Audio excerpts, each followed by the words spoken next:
ማን ነው ተጠያቂ? ለማንኛውም ለዚህ ጉዳይ መነሻ የሆነው አንድ ቪዲዮ ነበር።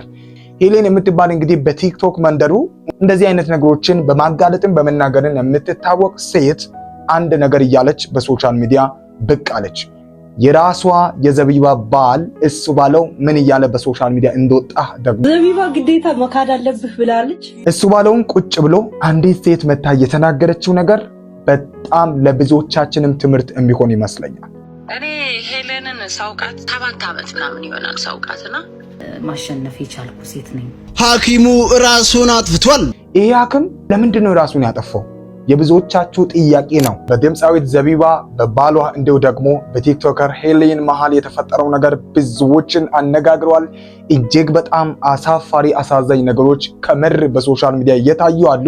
ይሄንን ቪዲዮ እስከ መጨረሻው ማየት የተፈጠረው ነገር ምንድነው የሚለውን ነገር ለእናንተ ግልጽ ሲያደርግ ማን ነው በዚህ ጦርነት ወይም በሶሻል ሚዲያ እየተፈጠረ ባለው ነገር ተጠያቂ በደንብ መለየት ስለምትችሉ እስከ መጨረሻው አብራችሁን ቆዩ ጋይስ። በጣም ትልቅ አደጋ ተፈጥሯል በሶሻል ሚዲያ በተለይ በድምፃዊት ዘቢባ በባለቤቷ እንዲሁ ደግሞ በቲክቶከሯ ሄሌን መካከል የተፈጠረው ነገር በጣም ሶሻል ሚዲያን ለሁለት ከፍሎታል። የእውነት በጣም ለጆሮ ለመስማት ጭው የሚያሰኙ ነገሮች እየታዩ አሉ። እኔ ግን በግሌ በዚህ ቪዲዮ የምነግራችሁ ብዙ ነገር ይኖረኛል። አብራችሁን እስከ መጨረሻው ቆይታ አድርጉ። ለማንኛውም ለዚህ ጉዳይ አሁን በሶሻል ሚዲያ እየተወራወሩ ላሉት ቃል መነሻ የሆነው አንድ ቪዲዮ ነበር። ቪዲዮም የተከሰተው መች መሰላችሁ? በባለፈው በእናቶች ቀን የተፈጠረው አንድ ነገር ነበር ለዚህ መነሻ የሆነው። እስኪ መነሻ የሆነውን ቪዲዮ ተመልከቱ።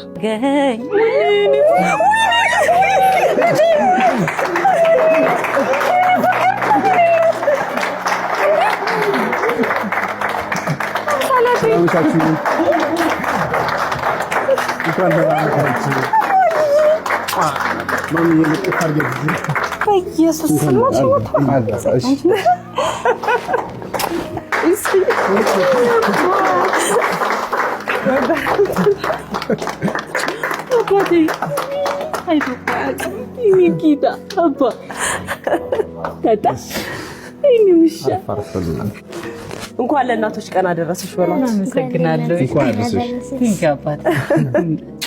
አመሰግናለሁ። እንግዲህ በእናቶች ቀን ድንገት በኢንተርቪው ላይ ባለችበት ቦታ ደርሶ ባለቤቷ እሱ ባለው ማለት ነው ሰርፕራይዝ ያደርጋታል ከልጆቿ ጋር እንግዲህ በመምጣት በዚህ ጊዜ እንግዲህ ያለውን ለሚስቱ በጣም መልካም ልቡን አሳይቷታል። ይሄ ነበር መነሻ የሆነው ማለት ነው። በሶሻል ሚዲያ በዚህ መልክ እየተደሰቱ እንደ ቤተሰብ ፖስት አደረጉ። ከዚህ ፖስት በኋላ አንድ ነገር መጣ። እስኪ ምንድን ነው የመጣው? ሄሌን የምትባል እንግዲህ በቲክቶክ መንደሩ እውነቱን ለመናገር አንዳንድ ጊዜ እንደዚህ አይነት ነገሮችን በማጋለጥም በመናገርን የምትታወቅ ሴት አንድ ነገር እያለች በሶሻል ሚዲያ ብቅ አለች። ምን እያለች መጣች? በጣም ነው ስንት ዙር መሰል እዛ ላይ ብቻ ነው ጎበዝ። ይሄንንም መዝግቡ አንተ ሸለፈታ፣ ይሄንንም መዝግቡ ቆሻሻ ንፍጣ።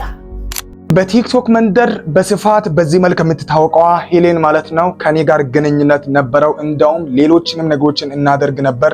በተደጋጋሚ አብረን ተኝተናል። በጣም ረጅም ጊዜ አብረን ቆይተናል በማለት በሶሻል ሚዲያ ይህ ባሏ ማለት ነው አሁን ሰርፕራይዝ ያደርጋት የነበረው የዘቢባ ባል እንግዲህ ከራሷ ጋር ግንኙነት እንዳለው ትናገራለች ማለት ነው በሶሻል ሚዲያ በይፋ ወጣ። ይሄ ነገር በሶሻል ሚዲያ በስፋት ሲወራ ሰው ብዙ አዝኖበታል ማለት ነው በባሏ ማለት ነው። ምስኪን የነበረችውን በጣም በአስቸጋሪ ሁኔታ ያለፈችውን ይቺን ሴት እንዴት እንደዚህ ያደርጋል የሚል በስፋት በሶሻል ሚዲያ ሐሳቦች መንቀሳቀስ ጀመሩ ማለት ነው። ከዛ ከተወሰኑ ቀናት በኋላ ከእንደዚህ አይነት ከሶሻል ሚዲያ ንግግሮች በኋላ የራሷ የዘቢባ ባል እሱ ባለው ምን እያለ በሶሻል ሚዲያ እንደወጣ ደግሞ ተመልከቱ። ስለዚህ እግዚአብሔር እንደሚያውቀው ውስጤ እንደሚያውቀው እኔ እንደማውቀው ሴት ይሆናል አቃተኝ ልጆቼን ዘንድ እኔ ክርስቲያን በህይወቴ ውሸት ላስታርቅ እችላለሁ። ውሸት ወደፊት አያራምድም ብዬ ሁሌም የምናገረው ነገር ነውና እንደ እግዚአብሔር ፍቃድ ሆኖ ዘውዬን አግብቻለሁ።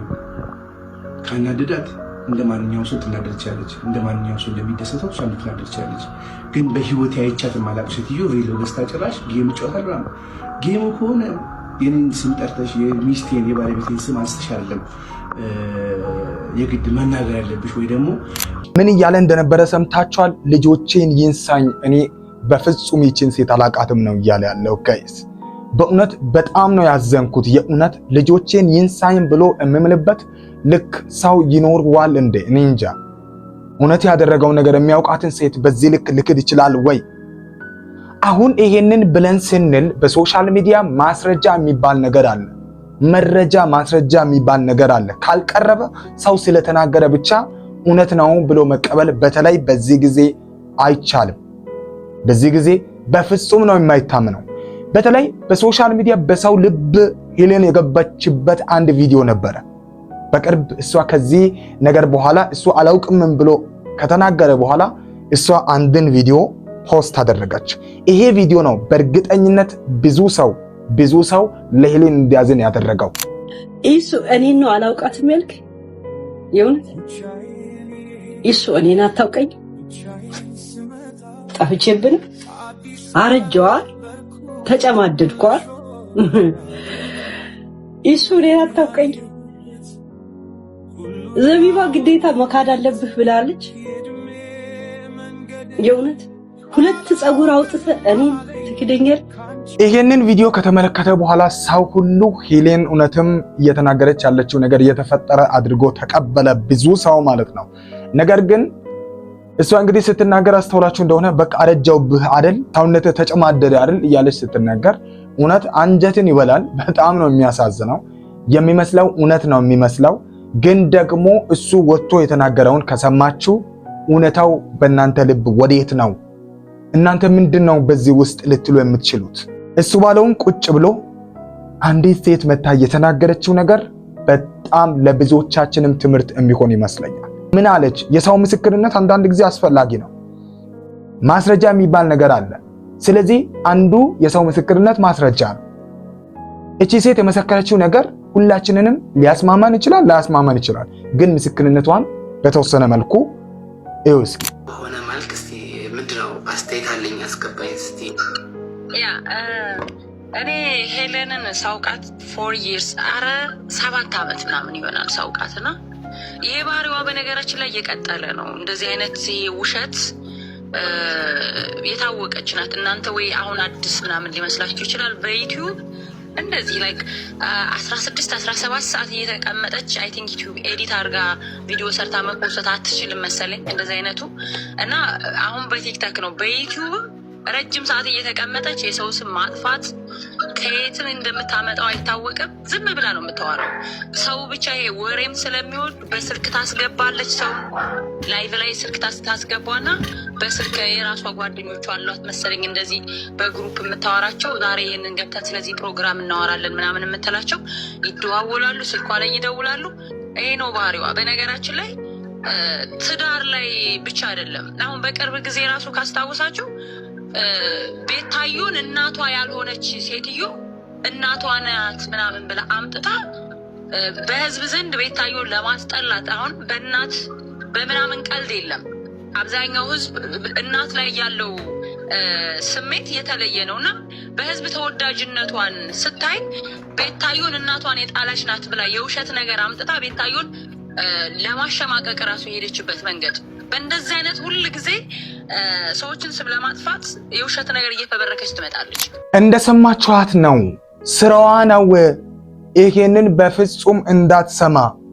ከዚህ በፊትም በሌሎች ላይ እንደዚህ አይነት ጥሩ ነገር ሲኖራቸው ጋይስ፣ እንዴት ነው እንደዚህ የምንቀነው? ጥሩ ነገር ሲኖራቸው ሰዎቹ መልካም ነገር ሲታይባቸው ለምንድን ነው የምንቀነው? ለምንድን ነው እንደዛ አይነት ነገር የምናደርገው? እንዴት ይሆናል እንደዛ? በጣም በእውነት የተሰማኝ ነገር በቃ ሰው ጥሩ ተሰሚነትን ሲያገኝ መልካም ነገሩ ስታይ ሄዶ ብቅ ብሎ ሰውን መምታት። እንደውም አንድ ደግሞ በሶሻል ሚዲያ አስተያየት ሰጪዎችንም አንዳንድ ጊዜ የእውነት በጣም ነው የሚገርሙ። አስተያየት ሰጪ ነኝ ባይ አንዷ ደግሞ የሰጠችውን ሐሳብ በጥቂቱ ላሳያችሁ እስኪ። ይህ ሐሳብን እንዴት እንደምታዩ ደግሞ ትነግሩኛላችሁ። እኔ በሄለንና በኢሳያስ በኢሱ ነው ኢሱ በሚባለው ሰውዬ ጉዳይ አንድ ነገር ልናገር ፈለኩኝ ማለት ነው። ከሁለቱም ቦታ እየገባው እያየሁኝ ነበርና ለእያንዳንዱ ነገር ለምንድን ነው ሴት ልጅ ማስረጃ የምትጠይቀው? ተደፈርኩ ስትል ማስረጃ ትጠይቃለች። የሆነ ነገር ተፈጠረ ሲባል ማስረጃ ትጠይቃለች። ዋይ ለምንድን ነው ለተናገረችው ቃል እምነት የማትወስዱት ማለት ነው? በእርግጠኝነት እቺ ልጅ ደግሞ ማስረጃ ልታመጣ ትችላለች ይመስለኛል። ሳያት ሁኔታዋን ዝም ብላ ከመሬት ተነስታ ባጠፋው እሱ ላይ ልትፈርድም እሱን ፍቅረኛዬ ነው ብላ ስሙ ልታጠፋ አትችልም። የሆነ ነገር ይኖራታል። ከእንደገና እሱ የሚናገረውን ነገር በቀና ልብ ሄለንን ከመጥላት ነው። ያው ሄለን አትመቸኝም። ሰው ግን የሆነ ነገር ተፈጠረ ስል ያንን ጥላቻዬን አውጥቼ ፍታዊ ሆኜ ለማዳመጥ እሞክራለሁ። ሄለን ከምታወራቸው ነገሮች ውስጥና እሱ የሚመልሳቸው ነገሮች ስሰማ ሄለን ካንቺ የተሻለች ሴት አግኝቻለሁ ብሎ እሷን ለማብሸክ ከሚናገረው ነገር ውጪ አሳማኝ የሆነ ነገር አይናገርም። ማስረጃ ለምን ተጠየቀ ብለን የምንጠይቅ ሰዎች ጤነኞች ነን ብላችሁ ታስባላችሁ? እንዴት ማስረጃ ለምን አይጠየቅም? ሲሪየስ በሆነ ትዳር ውስጥ ያለ ሰው እኮ ነው ይሄ ሰው። አንዲትን ሴት አግብቶ ልጆችን ወልዶ ከልጆች ጋር አብሮ የሚኖር ሰው አይደለም። እዚህ ላይ መጥቶ ዝም ብሎ ተነስቶ አንድ ሰው ብናገር እንዴት ነው ማስረጃ የማይጠየቀው? ለምንድን ነው ማስረጃ የማይጠየቀው? ማስረጃ መጠየቁ ስህተት አይደለም። ሰው በሶሻል ሚዲያ ማስረጃ እየጠየቀ ያለበት መንገድ ሪያሊቲ ነው፣ ትክክለኛ የሆነ አጠያየቅ ነው። ማንም እሷ ላይ መፍረድ ትክክል አይደለም፣ ተገቢ አይደለም። ምክንያቱም ያላት ነገር ካለ እውነቱን ማውጣት አለባት። እያለች እንደሆነ ከሆነ ደግሞ ባልጋ ላይ ብዙ ጊዜ እንደተኙ ብዙ ጊዜ እንዳሳለፉ አብረው እየተናገረች ናት። ስለዚህ የሆነ ማስረጃ ያስፈልጋል። ማስረጃ በሌለበት እኔ በዚህ ሶሻል ሚዲያ ላይ ከዮኒ ማኛ ጋር እስማማለሁ ብዬ አስቤ አላውቅም፣ ግን በዚህ ቪዲዮ ተስማማሁ። አንድ ፎቶ ይላችሁ አንድ ፎቶ እና እንደዚህ አይነት ቁጭራ አሮጊቶች ይደብሩኛል። ቁጭራ አልመለሽ ቁጭራ በሰው ትዳር ገብታ የምትበጠበጥ እነሷን ቢፋቱ የሷ ጥቅማ ምንድን ነው? እስቲ ንገሩኝ። እዚህ ታሳዝነኛለች ምናምን የምትሉ እነሱ ቢፋቱና ትዳር ቢፈርስ ጥቅሙ ምንድን ነው? ህሊና የላችሁም እናንተ። ወይኔ ያሳዘናችኝ፣ ወይኔ እንዲህ ሆነች። እቺ መርዝ ለማንም አትተኛ። ደግሞ ሳይትነቃ ነው የምትደርስ። በጣም የቆሸሽ አሮጊት እንዳንቺ አይቻላል። ቆሸሽ እና ተፋችሁ ልጁ በቃ ፈንጂ ምንም ማስረጃ አንድ ነገር ይዘሽ አትመጪው። መለፍለፍ ብቻ ነው ስለሱ መሳደብ፣ ስለሱ ማንቋሸሽ። ሚስቱን ትሰድቢያለሽ፣ ደርሳብሽ አታውቅም ዘቢባ። አንድ ቀን ልጆቹን ትሰድቢያለሽ፣ ሁሉ ነገር የኔ ነው ትያለሽ። እንዳንቺ አይነት ልቃሚ እሱ አይፈልግም። ልቃሚ ነው ማውራት አይፈልግም። አላውቅሽም። ከዚህ በላይ ምን ይበልሽ? አላውቅሽም። ሰው በዚህ ደረጃ ሲዋረድ ሳይ በጣም ይቀፋል። የሰው ትዳር ለመበጥበጥ ሰው በዚህ ደረጃ ይላል። እንደኔ ሐሳብ መስጠት የሚፈልገው ምን ላይ ነው መሰላችሁ? የመጀመሪያው ለምን የሞቀ ትዳራቸውን ማፍረስ አስፈለገ? በዚህ ሰዓት ምንድነው አላማው? እሺ የሆነ ሰዓት ግንኙነት ይኑር ካንቺ ጋር፣ ያንን ግንኙነት ኦልሬዲ አቋርጣችሁ አይደል? ተውሹ አይደል? ስለዚህ ለምን በትዳር ውስጥ እያለ አሁን በሶሻል ሚዲያ ማሸማቀቅ አስፈለገ? ይሄ ጥሩ የሆነ ነገር ነው? ትክክለኛ የሆነ ነገር ነው? አይደለም፣ በፍጹም አያስፈልግም። አሁን አግብታ በትዳሯ ውስጥ የምትኖር ሴት ኦልሬዲ አጥፍቶ ያ ከሆነ ለዚች ሴትም ለተወለዱ ልጆችም ስትይ አንቺ በፍጹም መጠጋት የለብሽ። በቃ አንዱ እውነት ይሄ ነው። በቃ ተፈጠረ፣ አንዴ ሆነ። አይ ካልሽ ደግሞ ማስረጃ በሶሻል ሚዲያ አቅርበሽ በሚቻለው ልክ መጠየቅ ይቻላል። ካልሆነ ግን በዚህ መንገድ መሄድ በጣም አስቸጋሪ ይመስለኛል።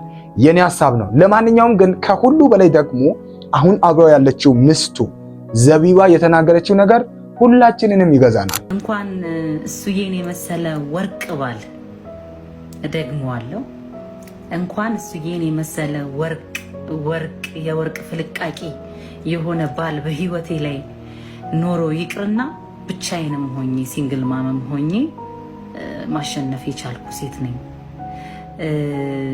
እንግዲህ ምንም ማድረግ አይቻልም። እግዚአብሔር ከላይ ሲሰጥ ነው። እንግዲህ በቃ በዚህ ላይ በደንብ ሁላችንም ማጨብጨብ ያለብን ይመስለኛል። ማንም ምንም ቢበል ማንም ይምጣ የፈለገውን ይናገር፣ እሱ ባለው እና ደግሞ የገዛ ምስቱ ዘቢባ ተስማምተው እንደሚቀጥሉ ተናግረዋል። ከዚህ በላይ ማንም ምንም ቢያመጣ ውሾችም ጩኸታቸውን አላቆሙም፣ ግመሎችም መንገዳቸውን ቀጥለዋል አይነት ነው ነገሩ። ማንም ሰው ምንም ቢያወራ ሄለን መስረጃውን ብታመጪ በኔፍ የምትታውበት ምንም አይነት ምክንያት የለም። በዚህ ልክ የጠነከረች ብዙ ፈተና ያለፈች ሴት ናት ዘቢባ ማለት ነው። ፕሊዝ እንደዚህ አይነት ነገርን ለመብላት የሆነ ነገርን ሰው እንዲያያችሁ ብላችሁ የምታመጧቸው ነገሮች አዋጭ አይመስለኝም። እኔ ከምንም በላይ የወረደ መሆኑን የሚነግርሽ ወይም ለሄሌን ማለት የሚፈልገው ምንድነው አሁን በትዳር ውስጥ እየኖሩ ባሉ ሰዎች መሃል አምጥቶ ይሄንን መጨመር ምንድነው ጥቅሙ? ይሄንን በደንብ አስረጅኝ እስኪ። ይሄንን ካስረዳሽና ማስረጃ ካመጣሽ እሱም ሜቢ ልሸማቀቅ የምችልበት፣ ግን ልጆቼን እንሳኝ እያለ ከዚህ በላይ መናገር ከዚህ በላይ ማስጨነቅ ያለብን አይመስለኝም። ከዛም በላይ ደግሞ ምስክርነት የሚናገሩ ማስረጃ የሚያቀርቡ ሰዎችም ይህንን እውነት ያንቺን ለይተው እያወሩ ስለሆነ ይህንን ሐሳብ ብታረግቢ ብታዩ ለማለት እፈልጋለሁ። በመጨረሻ ግን በጣም ያሳዘነኝ ከሰሞኑን እጅግ በጣም ብዙዎችን ልብ የሚሰብር አንድ ሐኪም ራሱን እንዳጠፋ ተሰምቷል። ይሄ ሐኪም ለምንድን ነው ራሱን ያጠፋው? የብዙዎቻችሁ ጥያቄ ነው። እስኪ ለምን እንዳጠፋ እንስማ። ሐኪሙ ራሱን አጥፍቷል። በሐረማያ ዩኒቨርሲቲ ጤናና ሕክምና ሳይንስ የስነ አእምሮ ትምህርት ክፍል ባልደረባ የሆነው ርችት ዘሪሁን አላግባብ የ3 ወር ደሞዙ ለሱ ብቻ እንዳይከፈለው በመደረጉም ለተከታታይ 3 ወራት የሚላስ የሚቀመስ በማጣቱ የተበሳጨው ሐኪም በ28 ዓመቱ ራሱን በገመድ አጥፍቷል። ወጣቱ እጅግ ታታሪና ሰው አክባሪ ሐኪም እንደነበር የተነገረ ሲሆን የቀብር ስነ ስርዓቱም ቤተሰቦችና ወዳጅ ዘመዶቻቸው በተገኙበት በምዕራብ ሐረርጌ በመቻራ ከተማ ተፈጽሟል። ይህንን ቪዲዮ በዚህ ሰዓት መስራቴ በእርግጥ አስፈላጊ ባይሆንም ግን ሌላ ይዘትን ለዚህ ማዘጋጀት ከባድ ስለሆነ ነው የሚሰራው። ምንድነው እየሰማን ያለ ነው? እየሰራ ባለበት በተቋም ውስጥ ተቀጥሮ እየሰራ ገንዘብ ሳይከፈልለት የኢትዮጵያ ወጣት እየሞተ ባለበት በ28 ዓመቱ ጋይዝ ምንድነው ማለት የሚቻለው? በልዩነት ለምንድነው ለሱ ያልተከፈለለት? መረጃው ሊወጣ ይገባ ነበር። በልዩነት እናንተ ሰብአዊነት የሚባል ነገር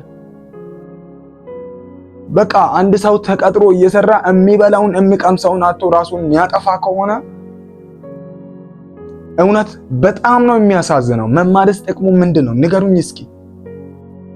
ንገሩኝ እስኪ የእውነት በእውነት በጣም ነው ያዘንኩት። የእውነት በጣም አሳዝኖኛል።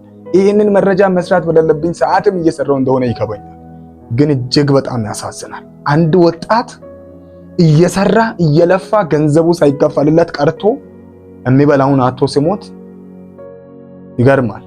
ራሱን ሲያጠፋ ይገርማል። ታዲያ አንዳንዶቻችሁ ኮሜንት ላይ በቃ ወጣት ያስጠላት ሀገር ስትሉ አንብቤያለሁ። አይ ዶንት ኖ እኔ ምንም ለማለት አልፈልግም፣ ግን ለሰብአዊነት በዚህ ልክ ነው ቦታ ያጠነው? በዚህ ልክ ነው ሰውን ያቀለል ነው? በዚህ ልክ ነው ወጣት ያነሰብን? በዚህ ልክ ነው ወጣት የወረደብን? ለማንኛውም በጣም አዝኛለሁ ከምር። ግን ብዙዎቻችሁ ይህንን ቪዲዮ እያያችሁ ልብ እንድትሉ ባካችሁ ለሰው ሰብአዊነት ቅድሚያ ብንሰጥ። ለማንኛውም ለወዳጅ ዘመዶቹ ደግሞ መጽናናትን እንመኛለን። እጅግ በጣም ግን አሳዘኝ ነው። ጥያቄ ስለሆነብኝ ብቻ ነው ያቀረብኩላችሁ። ወዳችኋለሁ። በሌላ መረጃ እንገናኛለን። ደህና